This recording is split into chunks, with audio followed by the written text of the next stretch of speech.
Iran নাকি ট্রাম্পকে হত্যার পরিকল্পনা করতেছে, কিন্তু সবচেয়ে আশ্চর্যজনক বিষয় হচ্ছে সেই তথ্য দিল ইসরায়েলি গোয়েন্দা সংস্থা মোসাদ। আমেরিকার গোয়েন্দা সংস্থা এত শক্তিশালী, সিআইএ, আমেরিকার গোয়েন্দা সংস্থা এই তথ্য দিতে পারে না। চিন্তা করছেন ইসরায়েলি গোয়েন্দা সংস্থা কোন স্তরে পৌঁছেছে? যেটা আমেরিকা জানতে পারে না সেটা ইসরায়েল জানতে পারছে। তো ট্রাম্পরা বলা হয়েছে যে তোমার তো হত্যার পরিকল্পনা তো ইরান। ট্রাম্প তো মনে করেন যে তুরস্ক গেছিল নেটো সম্মেলনে, যে কাতার যে কাতার যেটা গিফট হিসাবে দিয়েছিল এই যে এয়ারবেসটা যে বিমানটা, সেই বিমানে করে গেছিল, কিন্তু আমার সময় পুরানো বিমান আইছে এই ভয়ে, যদি ইরান হামলা করে ভয়ে দ্রুত তড়িঘড়ি করে ব্রিটেন আইসে, ব্রিটেন থেকে নতুন এয়ারবেস নিয়ে তারপর আমেরিকা আইসে।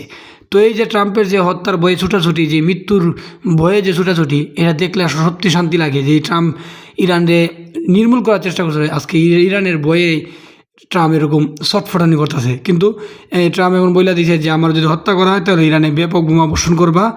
বা কিন্তু সবচেয়ে আশ্চর্যজনক বিষয় এটা যে যেটা এই আমেরিকার গোয়েন্দা সংস্থা জানতে পারে না, সিআইএ, সেটা ইসরায়েল গোয়েন্দা সংস্থা জানতে পারছে। চিন্তা করছেন ইসরায়েলের গোয়েন্দা সংস্থা কোন স্তরে পৌঁছেছে? যে আমেরিকা গোয়েন্দা তথ্য দিয়ে পুরো বিশ্ব রাজত্ব করতেছে, পুরো বিশ্বের সুপ্রিমেসি সে মানে মানে কইরা দিতে পারতেছে, যে গোয়েন্দা সংস্থাতে, সেই গোয়েন্দা সংস্থা জানতে পারে নাই যেটা মোসাদ জানতে পারছে।